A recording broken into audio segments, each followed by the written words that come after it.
वृत्त या सर्कल। तो सबसे पहली बात तो यही आती है कि वृत्त मतलब वृत्त होता क्या है। जैसे ट्रायंगल क्या था, क्वाड्रेंटल क्या था, ये हमने समझा है ना। तो सर्कल क्या है?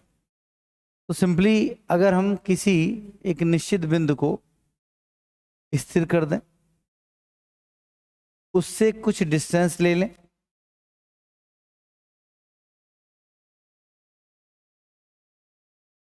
और इसको एक निश्चित दूरी के साथ मूव करने दें, वो दूरी परिवर्तित ना हो, जैसे मतलब कुछ कुल मिलाकर कुछ ऐसे। तो बनने वाली जो आकृति होती है वृत्त कहलाती है।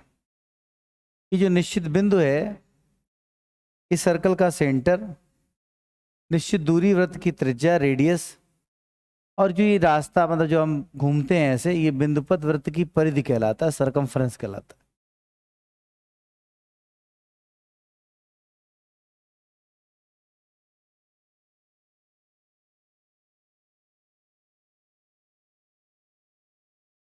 ठीक है। तो निश्चित बिंदु को वृत्त के केंद्र, निश्चित दूरी को वृत्त की त्रिज्या, और जो बिंदुपथ होता है उसे हम वृत्त की परिधि कहते हैं। ठीक। तो लिखें, वृत्त एक ऐसे बिंदु का बिंदुपथ है, वृत्त एक ऐसे बिंदु का बिंदुपथ है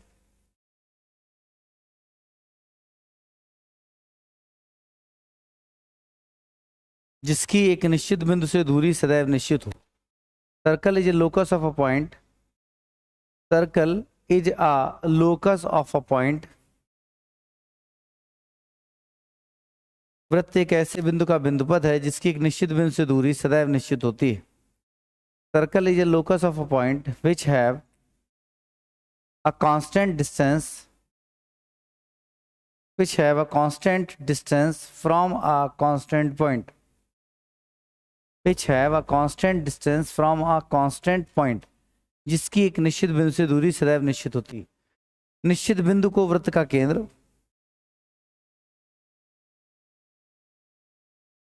the constant point is known as center of the circle, निश्चित बिंदु को वृत्त का केंद्र, निश्चित दूरी को वृत्त की त्रिज्या कहते हैं।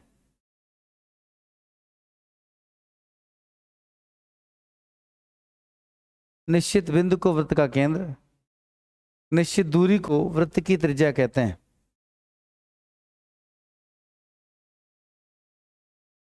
The constant point is known as center of the circle and the constant distance as radius, and the locus is the circumference of the circle, और बिंदुपथ and the locus is the circumference of the circle, और बिंदुपथ वृत्त की परिधि कहलाता है, और बिंदुपथ वृत्त की परिधि कहलाता है।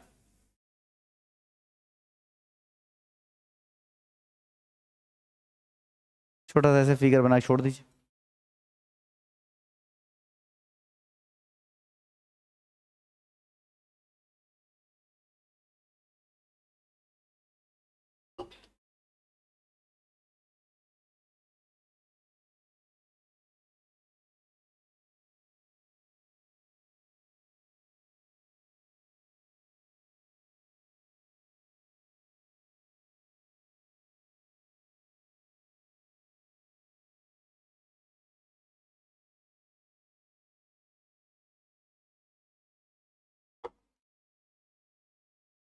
अब देखो आगे,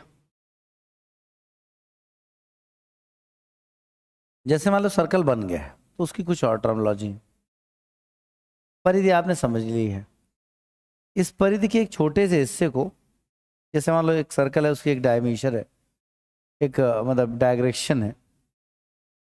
तो यह मान लो एक पॉइंट ए है, एक पॉइंट बी है, तो ये जो आपका ए टू बी है,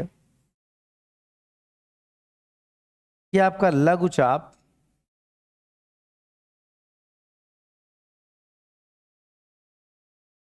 या माइनर आर्क कहलाता है। जबकि अगर आप बी से ए ऐसे देखेंगे तो ये आपका दीर्घ चाप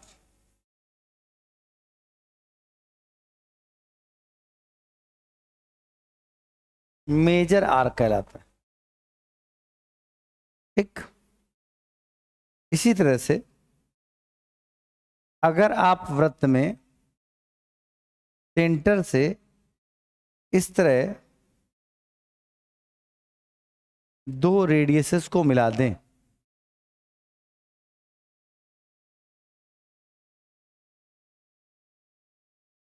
तो दो रेडियसेस को मिलाने वाला ये हिस्सा वृत्त का त्रिज्यखंड कहलाता है।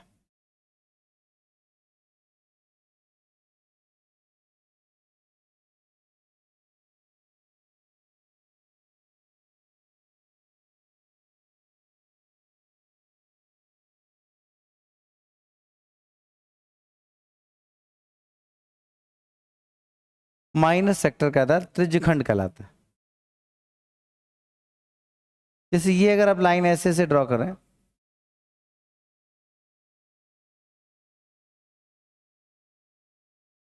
तो ये हिस्सा मेजर सेक्टर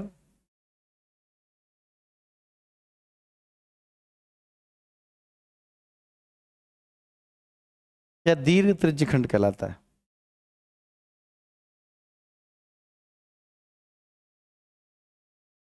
ठीक, तो मेजर माइनर अलग अलग बातें होंगी।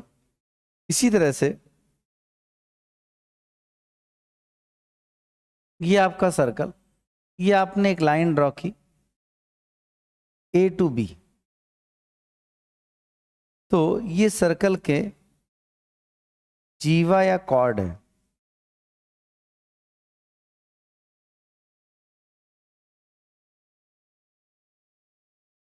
जो जीवा वृत्त के सेंटर से होकर जाए उसे हम डायमीटर, व्यास कहते हैं। ये लॉन्गेस्ट कॉर्ड भी होती है।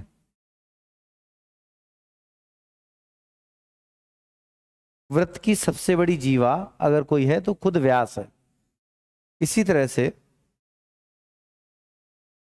अगर मैं सर्कल में एक लाइन ड्रॉ करता हूं जो कि कॉर्ड है, तो उसके नीचे वाला हिस्सा इस तरह से, ये आपका माइनर सर्कल सेगमेंट है, लघु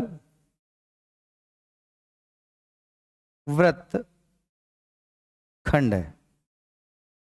जबकि ऊपर वाला ये हिस्सा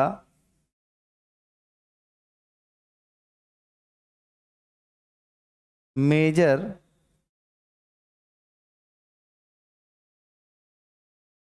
सर्कल सेगमेंट दीर्घ वृत्तखंड है। ठीक, तो इस तरह से ये सर्कल है, कॉर्ड है, टेंजेंट है, मतलब आगे टेंजेंट वगैरह की बात करेंगे। तो इस तरह से ये स्थिति आपके सामने आती है। क्लियर? तो इस सर्कल की कुछ टर्मोलॉजी जिससे अभी जब थ्योरम्स की बात करेंगे तो इनकी हमें जरूरत पड़ती है, तो आप इनको ऐसे ही बना लें, बस कोई लैंग्वेज नहीं है।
बना लिया होगा, जल्दी बनाए। बन गया,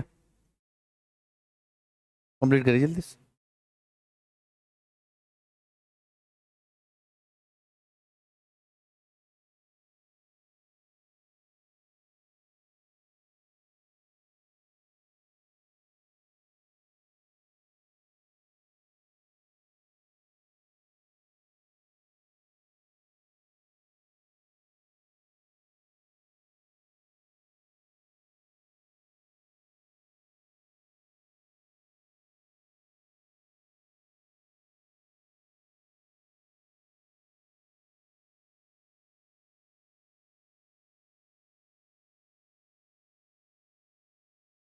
अगली बात ये आती है कि जैसे मान लो अगर आपके सामने एक पॉइंट आता है इसमें, जैसे आपको दिया गया एक पॉइंट है,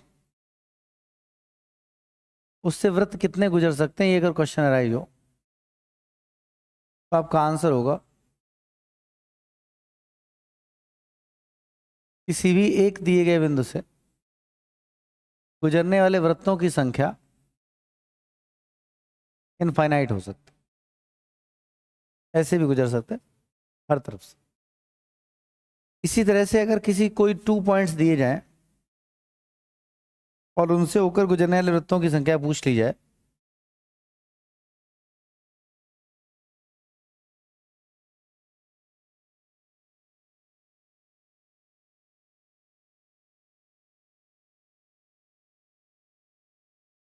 उनकी संख्या भी अनंत होती है। अंतर ये होता है कि किसी में वो बिंदु के बीच की दूरी व्यास का काम कर रही होगी, किसी में छोटी जीवा और किसी में सब और छोटी जीवा का कार्य करती रहेगी, सर्कल बड़े होते जाएंगे। जैसे मैं ये पेन ले लूं और आपसे कह दूं किस सर्कल में फंसेगा, तो आप कहेंगे सभी सर्कल में फंस जाएगा। बताइए कौन से पेन, कौन से सर्कल में पेन नहीं फंसेगा? जो इससे छोटा होगा बस उसमें नहीं फंसेगा, बाकी सब में फंस जाएगा। अनंत वृत्त होंगे जिसमें फंस जाएगा, नहीं फंस जाएगा? बताओ। तो इसको एक जीवा मानो, इतनी लंबाई की जीवा तो कितने वृत्तों की हो सकती है? तो आप कहेंगे अनंत वृत्तों की हो सकती है। नहीं, बताओ। हर वृत्त की जीवा जो है, मान लो फॉर एग्जांपल ये लंबाई डिसाइड कर लें कि मान लो ये a सेंटीमीटर है, तो कि बहुत सारे वृत्तों की जीवा a सेंटीमीटर हो सकती है? नहीं हो सकती, नहीं हो सकती। हर वृत्त में कहीं ना कहीं सेट हो जाएगी। तो इसका मतलब उस बिंदु को जीवा मानते हुए, उन बिंदु को मिलाने वाली रेखा को जीवा मानते हुए अनंत वृत्त खींचे जा सकते हैं। उनसे एक जीवा मतलब उनसे होने जाकर वाले वृत्तों की संख्या अनंत होती। मैं इसलिए एग्जांपल दे रहा हूँ क्योंकि इस बात में कई बार कंफ्यूजन होते हैं। हो सकता है आप में भी किसी को लग रहा हो कि एक ही सर्कल जा सकता है, ऐसा नहीं है।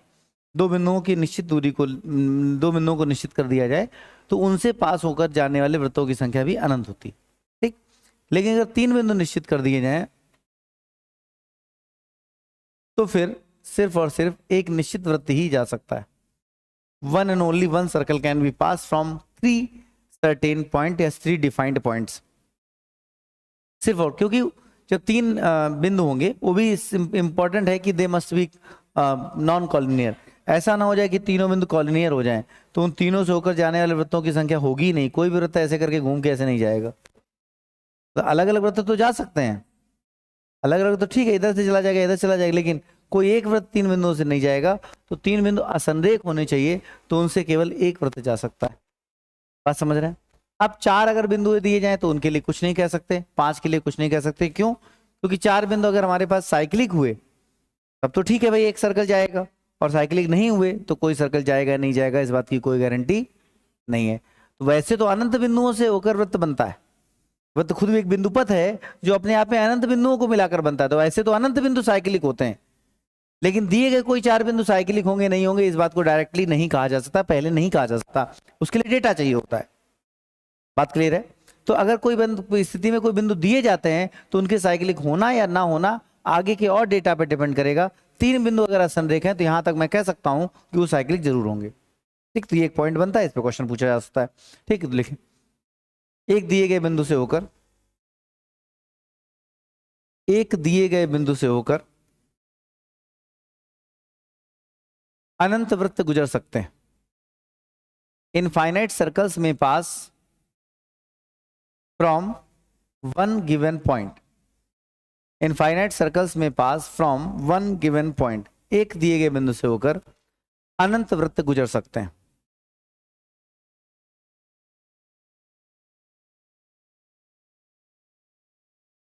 अनंत वृत्त गुजर सकते हैं।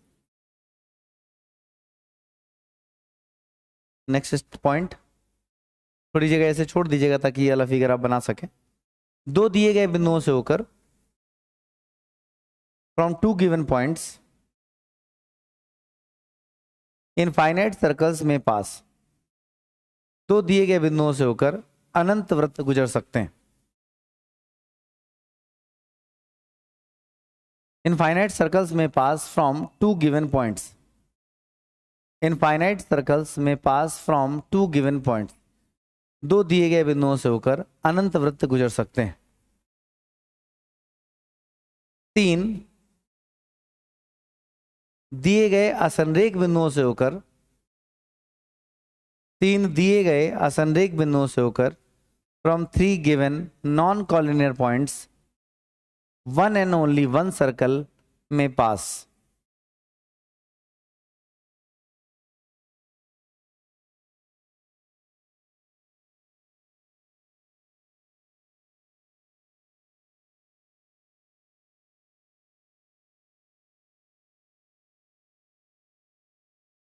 One and only one circle may pass, dash करके, बस डैश का मतलब वो जगह छोड़ी होगी, छोड़ तो बना दीजिए फटाक से।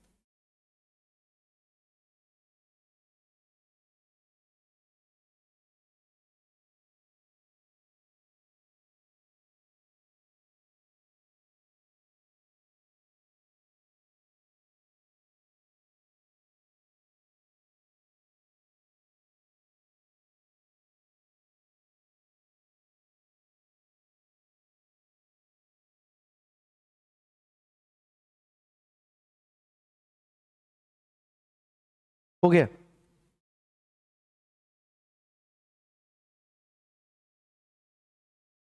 अब देखो, इसके बाद स्टार्ट होती है थ्योरम की छोटी छोटी प्रॉपर्टीज, सर्कल की छोटी छोटी प्रॉपर्टी जो कि थ्योरम्स हैं।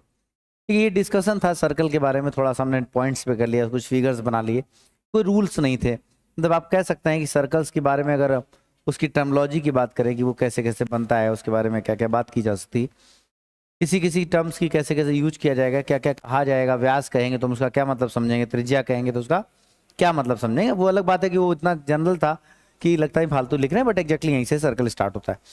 व्यास अगर हम कहेंगे तो हम समझ गए कोई लॉन्गेस्ट कॉर्ड है, वही हमने सब लिखाया। कि अगर कभी सेक्टर वर्ड का यूज कर दिया है, त्रिज्यखंड कह दिया है, उससे आप क्या मतलब समझेंगे, कभी वृत्तखंड कह दिया जाए, सर्कल सेगमेंट कह दिया जाए तो उसका आप क्या मतलब समझेंगे। तो हर बात का एक अलग अलग मतलब था। ठीक, कुछ कुछ और होगा जो क्वेश्चन मतलब टॉपिक के मध्य में क्वेश्चंस के साथ साथ हम धीरे धीरे सीखते रहेंगे। ठीक, इसमें कितने लोग ऐसे हैं जो अपसेंट बहुत होते हैं, जैसे आप कुछ चेहरे देख रहे हैं, जब मन होता तब अपसेंट हो जाते हैं। और कौन, हाँ आप भी, और इधर कौन कौन है, हाँ क्या मतलब कुछ अच्छा लगता है कि जब मन हुआ तो तब सर्कल पढ़ लेते हैं।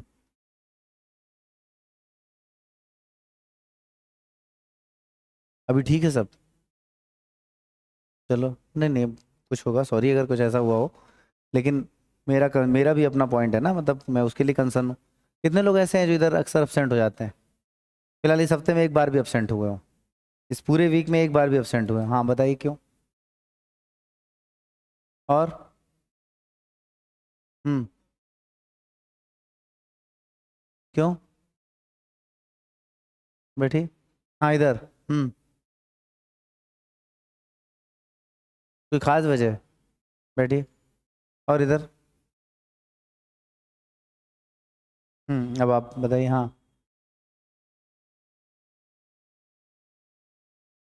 हाँ, मतलब अगर यही कारण है तो ठीक है, लेकिन आप ऑल्टरनेट टाइप के दिखते हैं, मतलब कुछ चेहरे ऐसे हैं क्लास में जो ऑल्टरनेट दिखते हैं, तो ठीक चीज़ नहीं है। एडवांस मैथमेटिक्स में बिल्कुल ठीक चीज़ नहीं। हाँ, इस पूरे वीक में एक बार भी एब्सेंट नहीं हुए। अच्छा, बाकी हाँ, पीछे क्लासेस पूरी करिएगा तो ही समझ में आएगा। ठीक है, बैठ जाइए।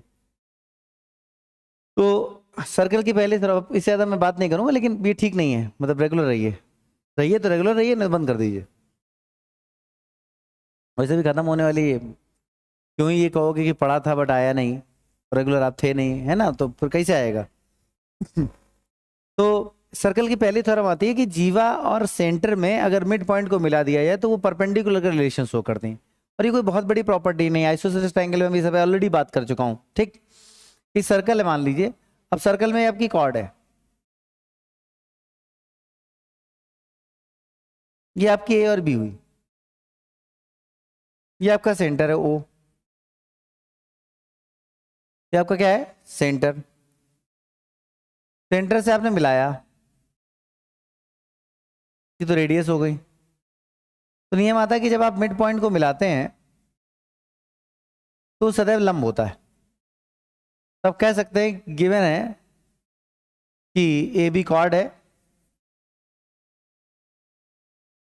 And M is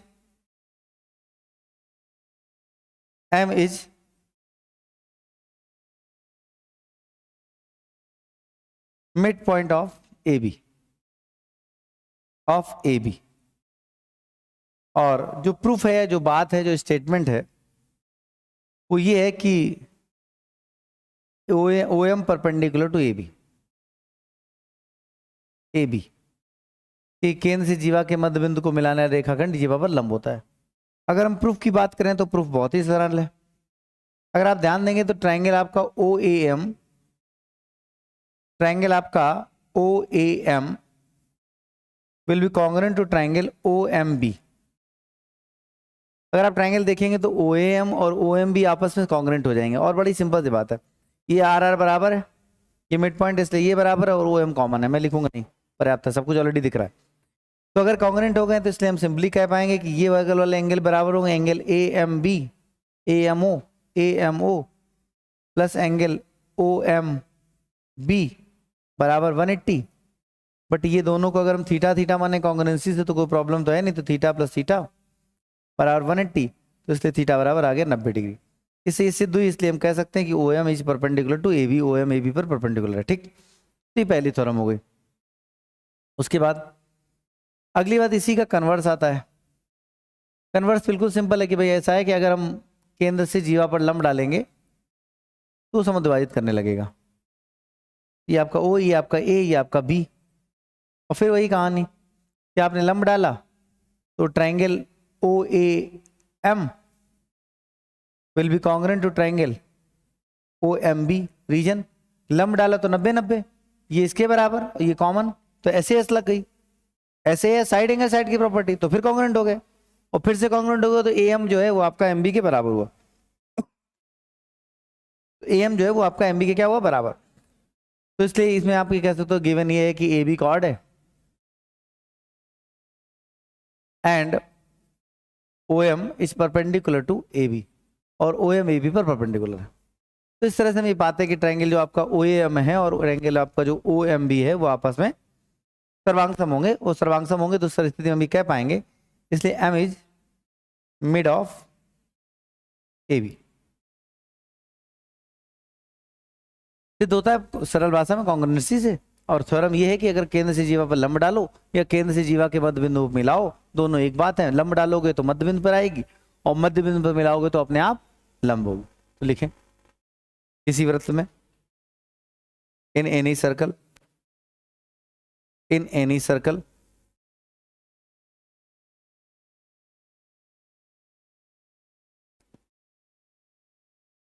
perpendicular from center to the chord,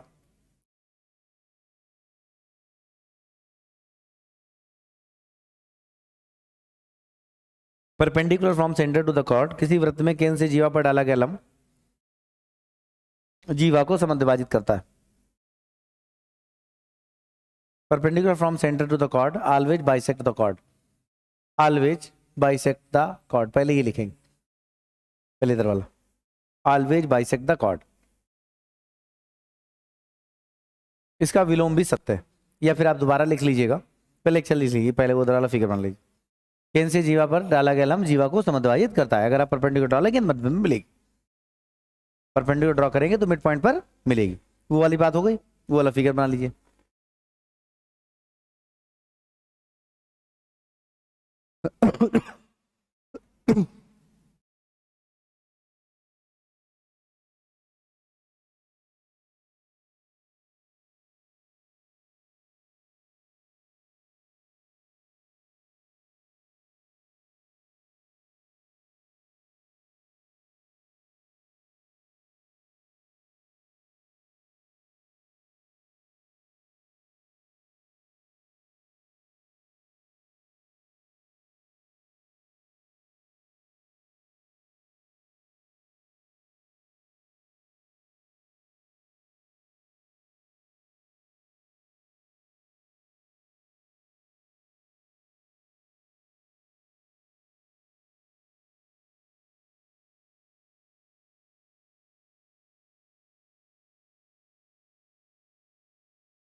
हो गया।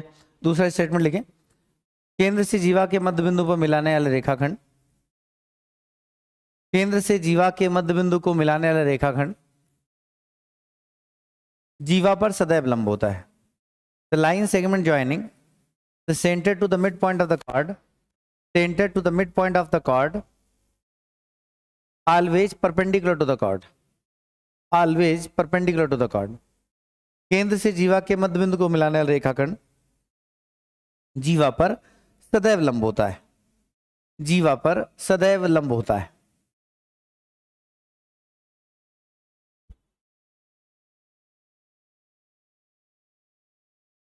ठीक, अभी इधर वाला नोट कर लीजिए।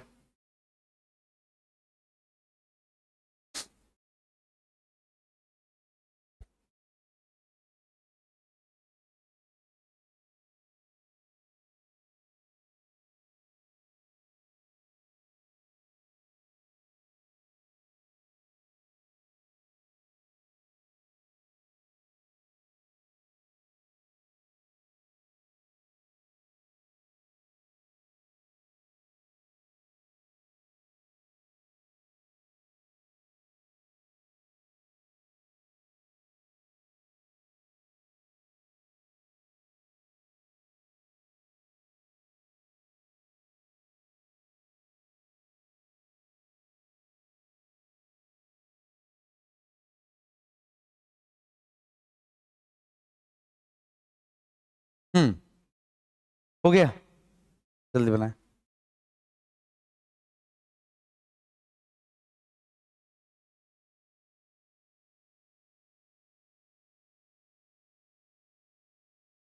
बना लिया। अब आगे बढ़ते हैं। अगर हम किसी, बिल्कुल सीक्वेंस में सर्कल की थ्योरम चलती हैं, ध्यान समझते जाइए बस। अगर हम किसी सर्कल में, पहले समझेंगे, केंद्र और उसी चाप द्वारा परिधि, जैसे मैं मान लो कह दूं, मैं, मुझे ये लाइन है, इस लाइन से इस पॉइंट पर एंगल फॉर्म करना है, तो अंतरित, इसको बोलते हैं अंतरण, forming of the angle from line A B to the point P, from line A B to the point Q, from line A B to the point R, बिंदु से बिंदु पर रेखा द्वारा। ठीक है, इसी तरह समझ गए होंगे। जैसे किसी वस्तु को हम देखते हैं तो वो वस्तु हमारी आंख पर एक एंगल बनाती है, तो फॉर्मिंग है एंगल, उसी से आंख बताती है कि वस्तु कितनी बड़ी कितनी छोटी। आपने जब साइट पढ़ा होगा, मतलब आंख के बारे में पढ़ा होगा, तो आपने ये सब पढ़ा होगा।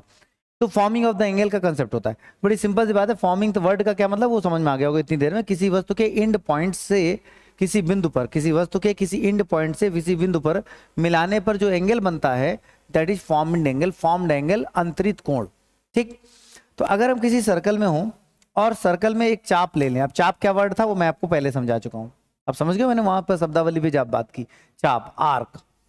ठीक है, आर्क द्वारा सेंटर पर और सरकमफ्रेंस पर ऐसे एंगल बन सकते हैं, angle formed by the any arc on the centre and on the circumference.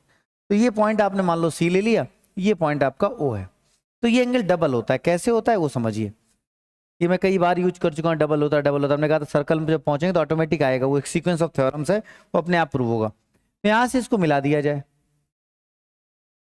मिला दिया है, तो ये बताओ ये रेडियस और ये रेडियस है कि नहीं है। तो अगर मैं इस वाले एंगल को मान लो फॉर एग्जांपल एक्स कह लूं या थीटा कह लूं, तो ये वाला एंगल आइसोसेलेस प्रॉपर्टी से एक्स होगा कि नहीं होगा, बताओ।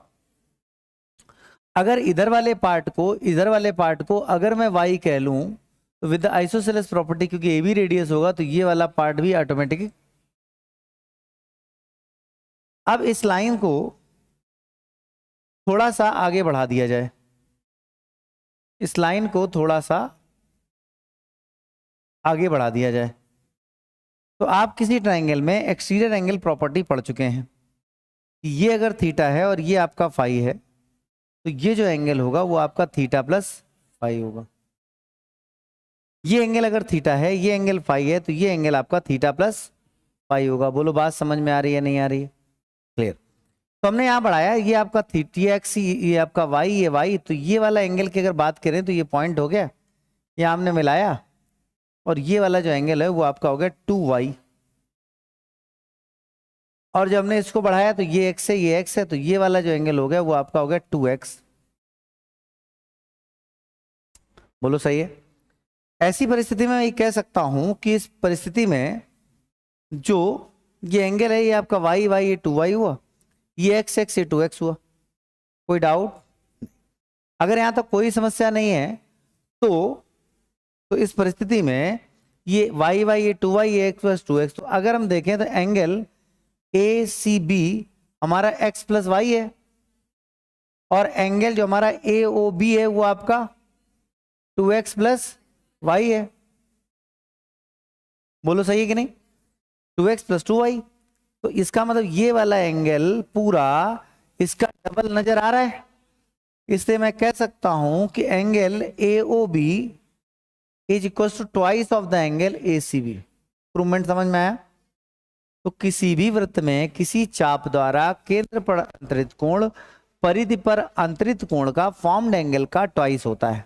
ठीक, तो लिखें इन any circle, in any circle angle formed by any arc in any circle angle formed by any arc to the center is twice of the angle formed by arc on the circumference। किसी वृत्त में किसी चाप द्वारा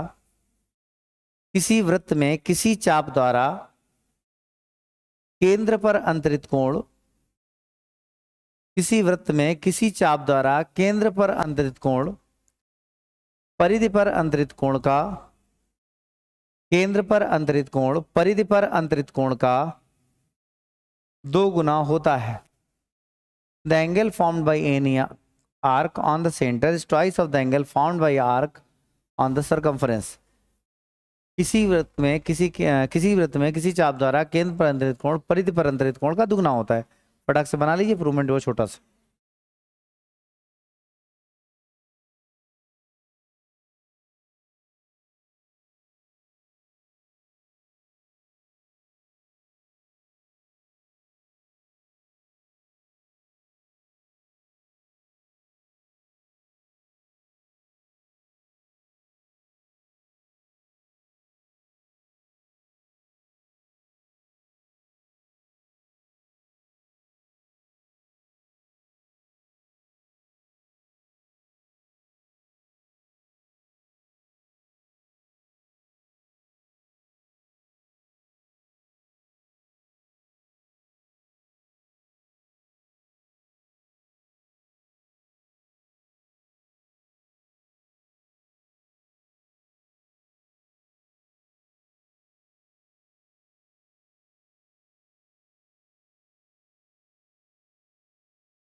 हो गया?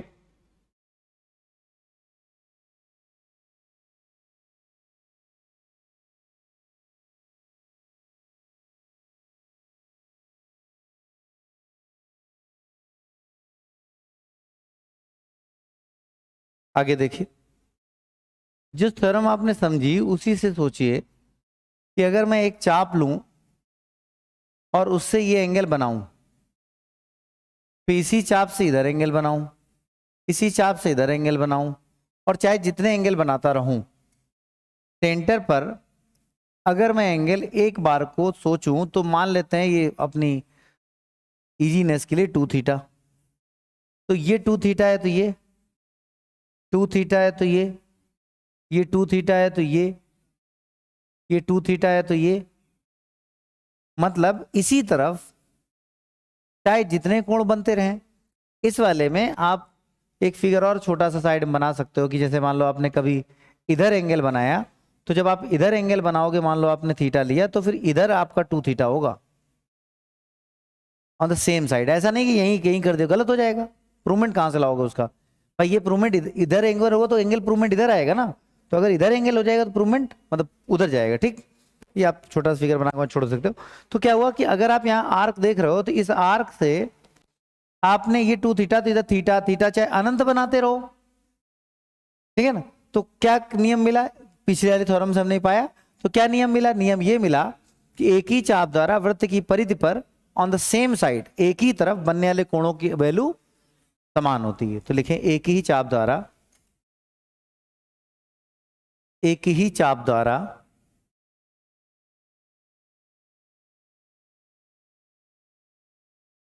वृत्त की परिधि पर अंतरित कोण समान होते हैं, और ब्रैकेट में ऑन द सेम साइड, एक ही तरफ। Angle formed by any arc on the circumference are always equal. Angles formed by any arc on the circumference are always equal, bracket में ऑन द सेम साइड।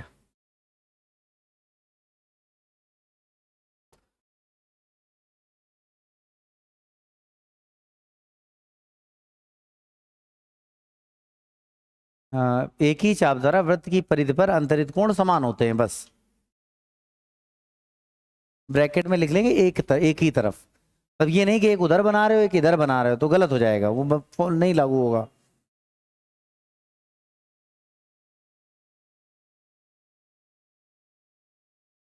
बस ये figure बना लो, improvement उसी में है, अलग से लिखने की आवश्यकता नहीं, आई थिंक, है ना।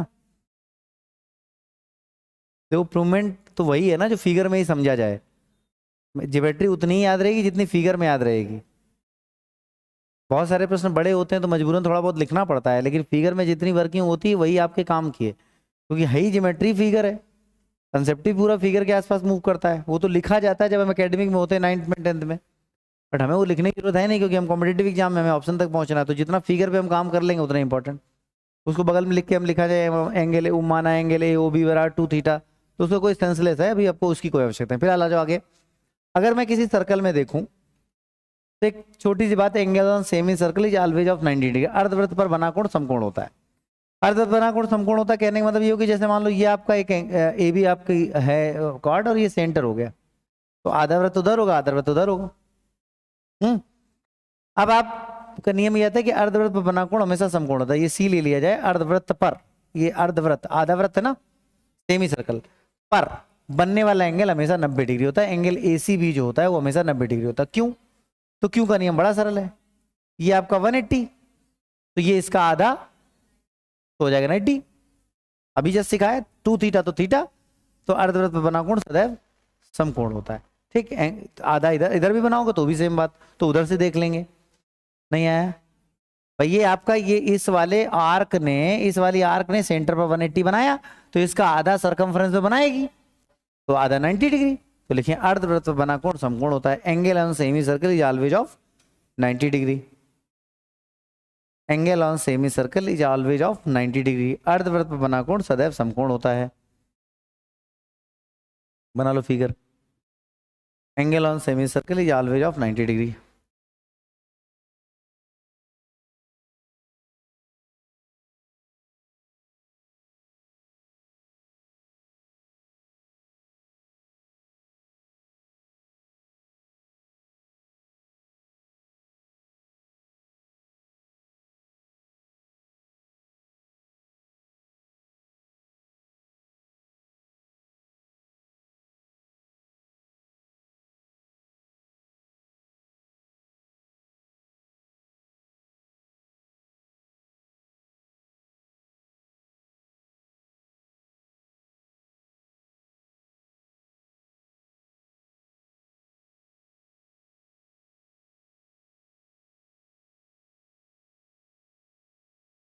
हो गया?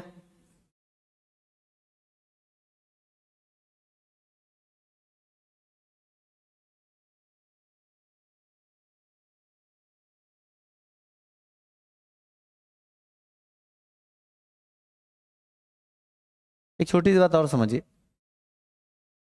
जैसे अगर ये आर्क है, तो इस स्थिति में ये वाला पार्ट माइनर हुआ और ये वाला पार्ट मेजर हुआ। अगर आप एंगल यहां बनाएंगे तो ये जो एंगल बनेगा वो हमेशा, मान लो इसी है, तो एंगल जो ए सी बी है वो हमेशा ग्रेटर देन 90 होगा। ठीक है।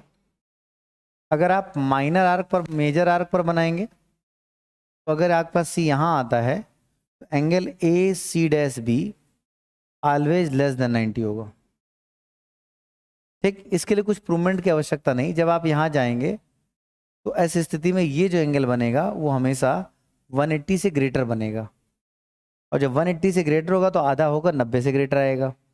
जब ये एंगल देखोगे तो ये वाला एंगल आपका, जैसे मान लो अगर ये 2 थीटा है तो ये ग्रेटर देन 180 होगा, तो इसलिए यहाँ पर जब थीटा आएगा तो अपने आप लेस देन ग्रेटर देन 90 आएगा। जबकि ये आपका 2 फाई मान लेते हैं तो ये आपका लेस देन, क्योंकि स्टेट तो है नहीं, तो ये आपका लेस देन 180 होगा, और तब ये आपका फाई आएगा वो आपका लेस देन 90 होगा। जबकि जब आप बीचों बीच बनाते हो, जो कि आपने अभी समझा सेमी सर्कल, तब उस स्थिति में अगर आपका ए बी यहाँ हुआ तो उस स्थिति में ये एंगल 180 ही हो जाता है, इसलिए इधर भी 180 हो जाता है। तो चाहे आप इधर बनाओ और चाहे आप इधर बनाओ, दोनों तरफ 90 जाता है। वो अपने angle on semi circle 90 degree हो तो समझ ही लिया है। ठीक, तो क्या हुआ, अगर आप एंगल माइनर आर्क पर बना रहे हो तो बनने वाला एंगल 190 से बड़ा होगा, और मेजर आर्क पर बना रहे हो ऑन द मेजर आर्क, जब मेजर आर्क पर बनेगा तो माइनर आर्क द्वारा बनेगा, जब माइनर आर्क पर बनेगा तो मेजर आर्क द्वारा बनेगा। ठीक, मेजर आर्क सेगमेंट या सर्कल सेगमेंट। तो सिंपली ये देखो बना कहाँ है, अगर माइनर पर बनेगा तो 90 से बड़ा बनेगा, मेजर पर बनेगा तो 90 से छोटा बनेगा। एक्चुअली इसकी जरूरत हमें तब पड़ेगी जब किसी क्वेश्चन में एंगल दे दिया जाएगा, वो बताएगा ही नहीं कि सी है कहाँ। मान लो सी दे दिया 65 डिग्री, अब आपको डिसाइड करना है कि सी इधर है कि उधर है, तो आपको तय करना पड़ेगा कि सी हम कहाँ लें। गलती से आपने इधर ले लिया गलत हो जाएगा, तुरंत आप कहेंगे 90 छोटा है, इसका मतलब सी जो होगा वो मेजर पर होगा, इसकी जरूरत पड़ती है। तो एक स्टेटमेंट लिखेंगे, किसी वृत्त में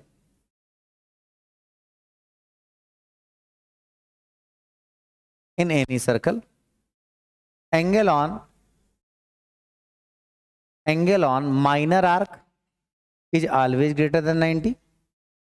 एंगल ऑन माइनर किसी वृत्त में लघु चाप पर अंतरित कोण 90 से बड़ा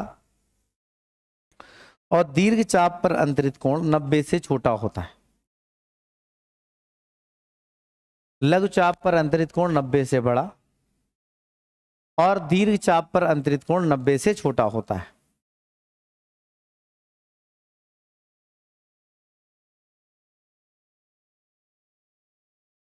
बना लीजिए।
बना लिया।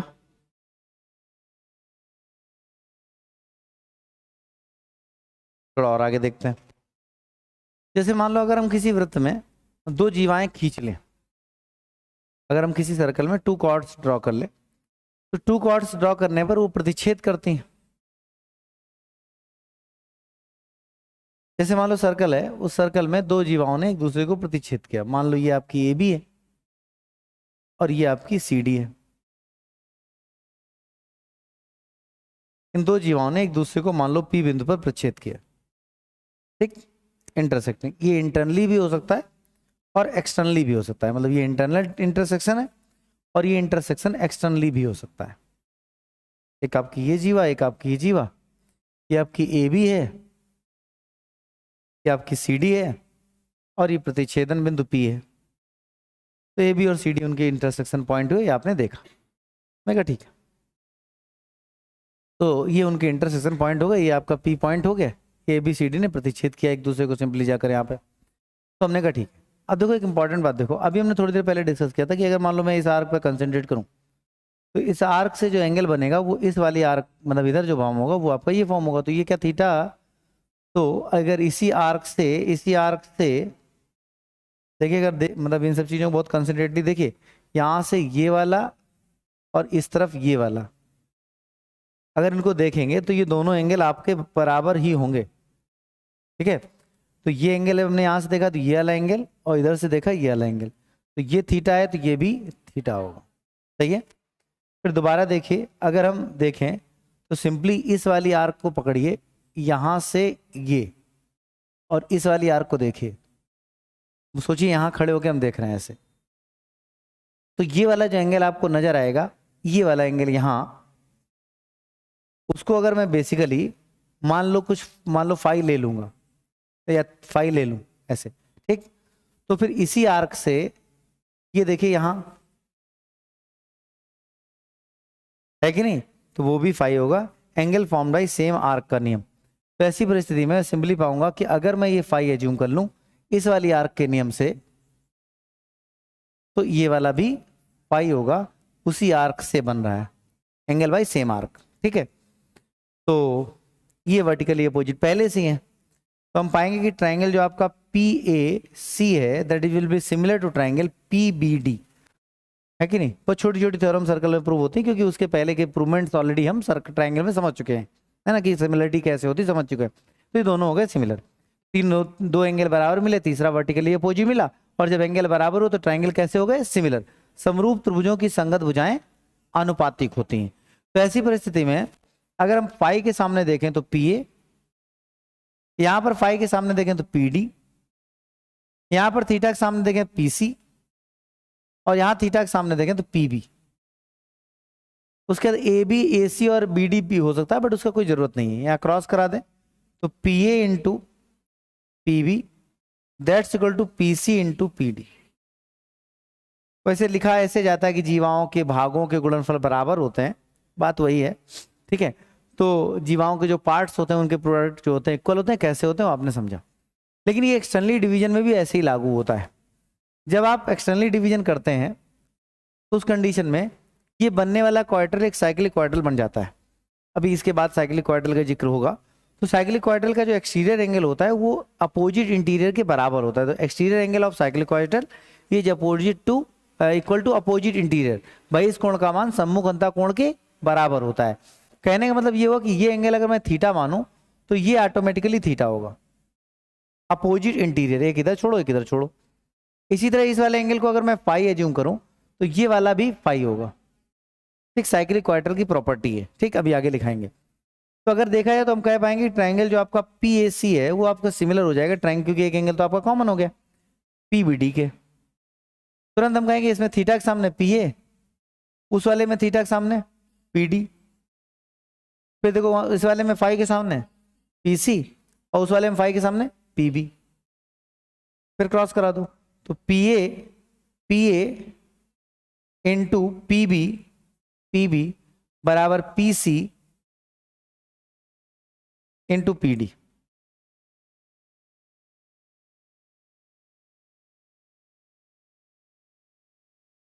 तो PA इंटू PB बराबर PC इंटू PD की स्थिति आपके सामने आती है कि अगर प्रोडक्ट देखा जाए तो PA इंटू PB बराबर जो होता है वो PC इंटू PD के बराबर होगा जब वृत्त की 2 जीवाएं एक दूसरे को अंदर या बाहर प्रतिच्छेद करें। क्लियर? तो लिखें जब वृत्त की दो जीवाएं वृत्त के अंदर या बाहर प्रतिच्छेद करें, when the two chords of circle intersect each other internally or externally, when two chords of circle intersects each other internally or externally,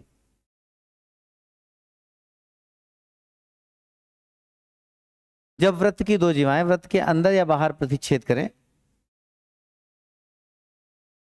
तो उनके भागों के गुणनफल सदैव बराबर होते हैं। then the product of their parts are always equal. पर जब वृत्त की दो जीवाएं वृत्त के अंदर या बाहर प्रतिच्छेद करें तब उनके भागों के गुणनफल सदैव बराबर होते हैं। Then the product of their parts are always equal. Then the product of their parts are always equal. तो उनके भागों के गुणनफल सदैव बराबर होते हैं। ठीक, भाग मतलब जो भी पार्ट डिवीजन हुआ उसकी बात कर रहा हूं, तो दोनों लिख लीजिए।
बना लिया?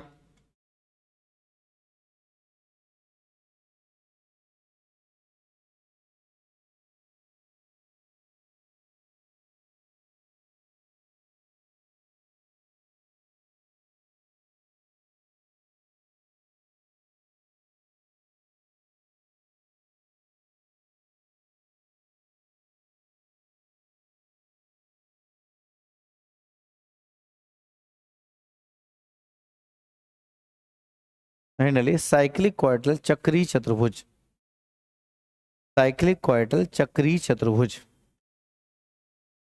सर हम अगर सर्कल की बात करें तो सर्कल की प्रॉपर्टी इतनी थी, खत्म हो गई। अब साइक्लिक क्वाड्रेटल की प्रॉपर्टी वो भी सर्कल से रिलेटेड, फिर टेंजेंट आ जाएगी। ऐसे करते करते सर्कल था साइक्लिक क्वाड्रेटल।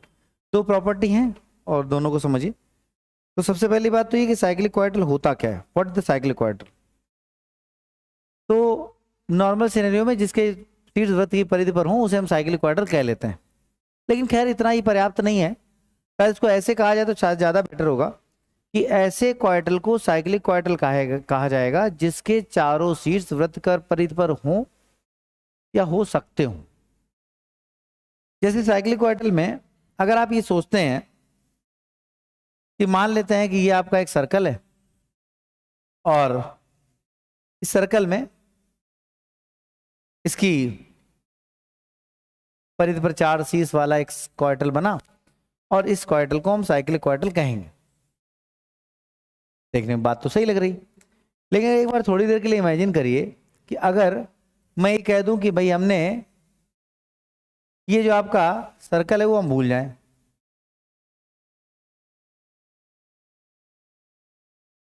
कि मान लो सर्कल थोड़ी देर के लिए विलुप्त हो जाए, ना दिखाई दे।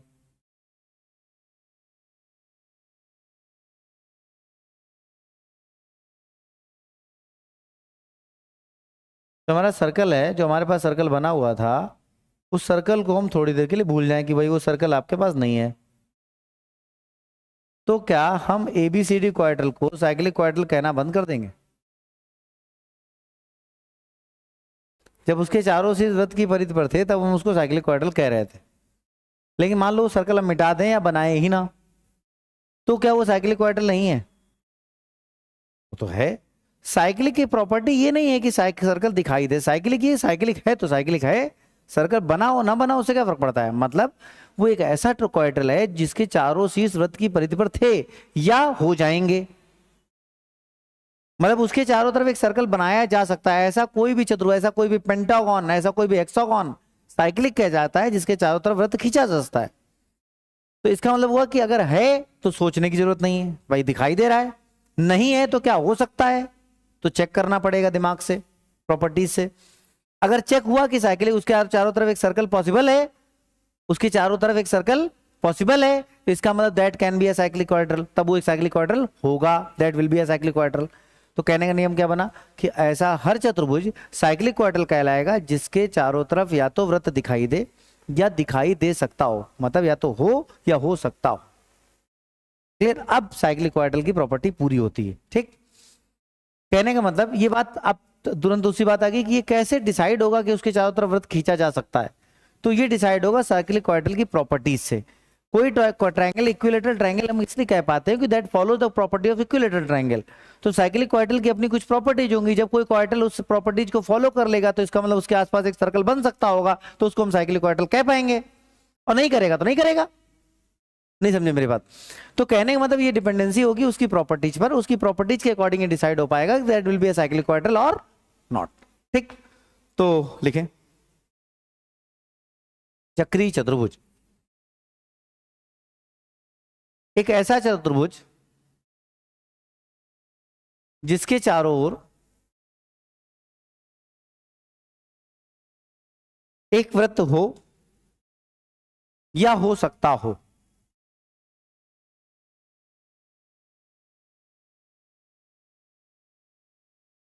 such quadrilateral whose all vertices lies on the circumference of the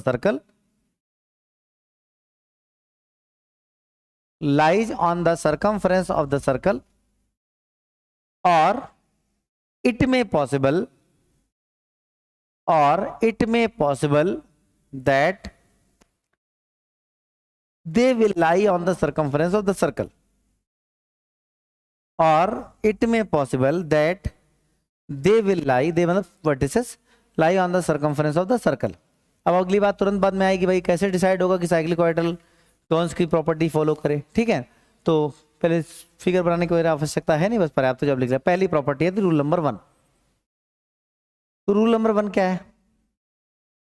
rule number 1 पहली प्रॉपर्टी है जो ये कहती है कि साइक्लिक क्वाड्रेटल के अपोजिट एंगल का सम 180 डिग्री होता है। पहली प्रॉपर्टी, दो ही रूल हैं।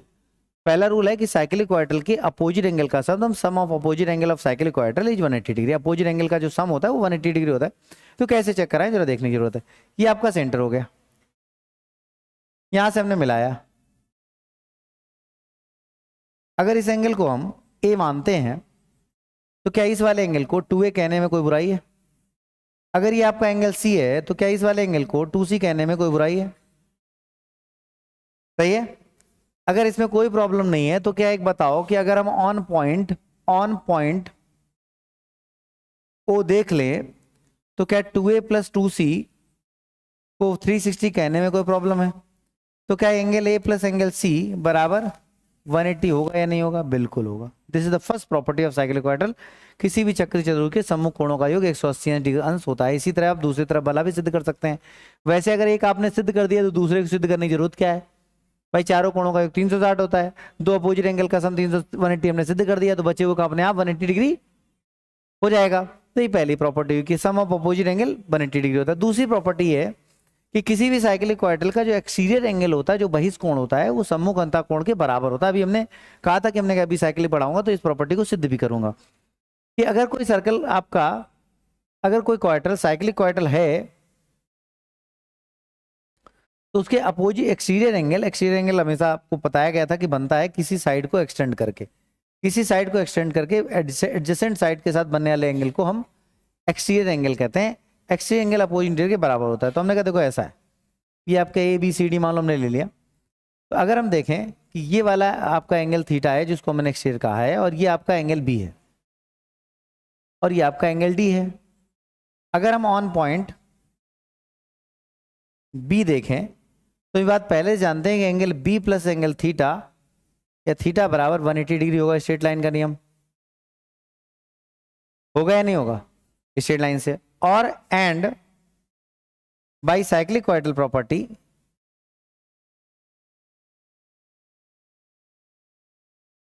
Cyclic quadratic property opposite angle का सम 180 डिग्री होता है। ये आपको पहले से पता है। By the cyclic quadratic property opposite angle का सम 180 डिग्री होता है। ये बात हम पहले से जानते हैं। अब दोनों बातें आपकी हो गई, दोनों इक्वेशन को उठा के मिला लो। तो from first and second angle B plus angle theta बराबर एंगल B प्लस थीटा बराबर angle B plus angle D। ठीक, तो आपका B से B कट जाएगा और थीटा जो है वो एंगल D के बराबर आ जाएगा। यही हमें सिद्ध करना था कि बहिष्ठ कोण का मान अपोजिट इंटीरियर के बराबर होता है, वो हमने सिद्ध कर लिया। ठीक, तो दो ही प्रॉपर्टी हैं। और अभी हमने 2 मिनट पहले कहा कि अगर कोई क्वाड्रेटिक ऐसा हो जिसके चारों तरफ सर्कल ना दिखाई देता हो, तो इन्हीं दो प्रॉपर्टीज को चेक करके उसको साइक्लिक क्वाड्रेटिक कहा जा सकता है। जैसे स्क्वायर को साइक्लिक कहेंगे, अपोजिट एंगल का सम 180। रेक्टेंगल के चारों तरफ सर्कल जा सकता है क्योंकि अपोजिट एंगल का सम 180। पैरेललोग्राम के अपोजिट एंगल का सम 180 नहीं है, इसलिए उसके चारों तरफ सर्कल नहीं जाएगा। आप ट्राई कर लो, नहीं जाएगा। रोम्बस में अपोजिट एंगल का सम 180 डिग्री नहीं है, इसलिए उसके चारों तरफ सर्कल नहीं जाएगा। अगर ट्रेपीजियम में जाओ तो नॉर्मल ट्रेपीजियम साइक्लिक क्वाड्रेटिक नहीं है, लेकिन आइसोसेलेस ट्रेपीजियम के अपोजिट एंगल का सम 180 डिग्री सिद्ध हो जाता है। भाई ऐसे ऐसे बराबर और ये वाला इधर के बराबर, तो अपोजिट एंगल का सम 180। ट्रेपीजियम सोचो आइसोसेलेस, ये वाले एंगल का सम 180 और ये वाला इसके बराबर, तो अपोजिट एंगल का सम 180। इसलिए साइक्लिक क्वाड्रेटिक जो आइसोसेलेस ट्रेपीजियम है वो साइक्लिक क्वाड्रेटिक होता है। इसीलिए जब सर्कल में हम आगे पढ़ेंगे और जब भी वो ट्रेपीजियम को साइक्लिक बनाएगा तो तुरंत हम कह देंगे आइसोसेलेस होगा, क्योंकि नॉर्मल ट्रेपीजियम साइक्लिक में पॉसिबल ही नहीं है। ठीक, या फिर कभी किसी कोई ऐसा स्थिति बनी कि हमने देखा कि सर्कल में बहिष्ठ कोण जो है, क्वाड्रेटिक में बहिष्ठ कोण सम्मुख अंतः कोण के बराबर हमें बता दिया गया, तो हम उसको सीधे साइक्लिक क्वाड्रेटिक कह सकते होंगे। समझ गए? दो ही प्रॉपर्टी चेक करनी, पहली अपोजिट एंगल का सम 180 मिल जाए या बहिष्ठ कोण का मान सम्मुख अंतः कोण के बराबर मिल जाए। इन दो में से एक मिलने पर सर्कल ना दिखने के बावजूद भी उसको साइक्लिक क्वाड्रेटिक कहा जाएगा। ठीक, लिखो रूल नंबर फर्स्ट, चक्रीय चतुर्भुज के सम्मुख कोणों का योग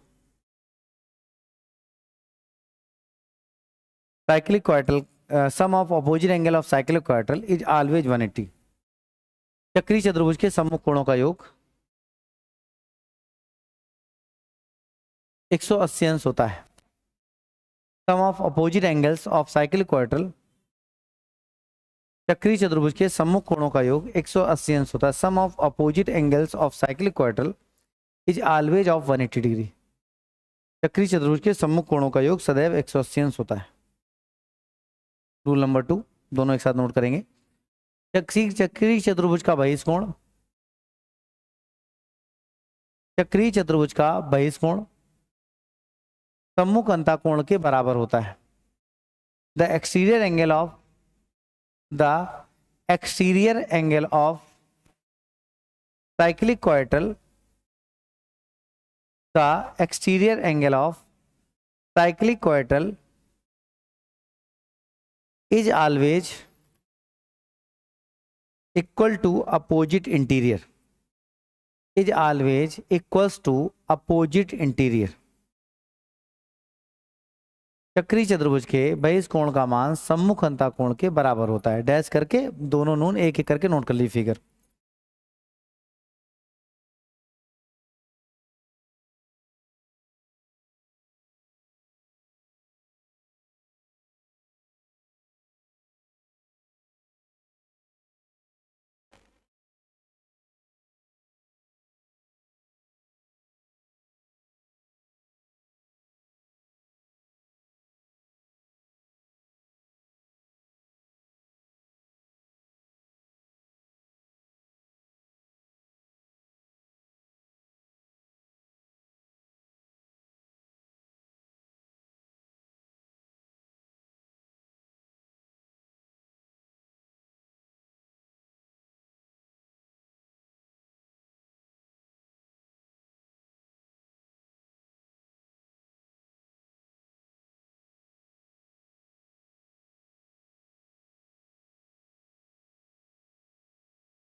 ओके ठीक। तो इसके बाद टेंजेंट आ जाएगी, हेडिंग डालिए टेंजेंट। साइक्लिक खत्म, दो ही प्रॉपर्टी थी, बात खत्म। ठीक है, टेंजेंट स्पर्श रेखा। तो नेक्स्ट क्लास में हम स्पर्श रेखा पे बात करेंगे और इन प्रॉपर्टीज को नेक्स्ट क्लास में और आगे समझेंगे। ठीक है, तो जितना पढ़ाएगा उतना अच्छे से रिवाइज कर लिए। नेक्स्ट क्लास में लगभग टेंजेंट कंप्लीट हो जाएगी। और जैसे हमने 3 क्लासेस कहा था, तो तीसरी क्लास मतलब उसके बाद क्लास लगी, क्योंकि कुछ प्रॉपर्टीज हैं जो टेंजेंट पे डायरेक्ट पूछी जाती हैं, तो उन पे जब बात करना स्टार्ट करें तो दे विल टेक टाइम, है ना। सर्कल से थोड़ा ज़्यादा टाइम टेंजेंट लेगी, क्योंकि उसके रिजल्ट थोड़े बड़े इंप्रूवमेंट से आते हैं, लेकिन बहुत ज़्यादा लंबे नहीं है। तो जितना हमने इधर लिया वो लगभग उतना टाइम और लगे। तो नेक्स्ट क्लास में इसके आगे कंटिन्यू करेंगे। आपका काम बस यही है कि आप पीछे की चीज़ें रिवाइज करते रहें। रूल्स जो हमने आपको अभी तक लिखाए हैं उनको अच्छे से बार बार देखिए, क्योंकि सब कुछ प्रूवमेंट में क्लियर है। लेकिन अगर मान लीजिए कोई भी क्वेश्चन आता है कि ट्रेपीजियम के डायगोनल का संबंध बताइए, तो आपको याद होना चाहिए, तभी वो आपके काम आएगा। तो अब लगभग प्रैक्टिस में हम लोग सर्कल के बाद मूव कर जाएंगे, तो वो सब चीज़ें बार बार आएंगी, तो याद होने के लिए काफ़ी कुछ हेल्प होगी, लेकिन याद होनी चाहिए पहले से, तब वो हेल्प होगी। ठीक है, तो रिवीजन बार बार बढ़ाए रहिए और लगभग मान के चलिए सर्कल ही आपका बचा हुआ है और हम पूरा पकड़ चुके हैं बड़े से बड़ा पार्ट। तो 3 दिन ये, और अगले वीक में हम सर्कल भी डिस्कशन करके कंप्लीट करने वाले हैं, क्योंकि सर्कल के जो क्वेश्चंस हैं वो आते ज़्यादा संख्या में, लेकिन होते बहुत सरल हैं। ठीक है, तो नेक्स्ट क्लास में उसके बाद प्रैक्टिस ही रहेगी बस आपकी, 10 दिन फिर प्रैक्टिस चलेगी उसके बाद, और ज्योमेट्री खत्म। तो अब आपका काम है कि एंड में हम पहुंचने पर हमें बार बार उन रूल्स की जरूरत पड़ेगी, तो कल संडे में आप बार बार उनको रिवाइज करिएगा।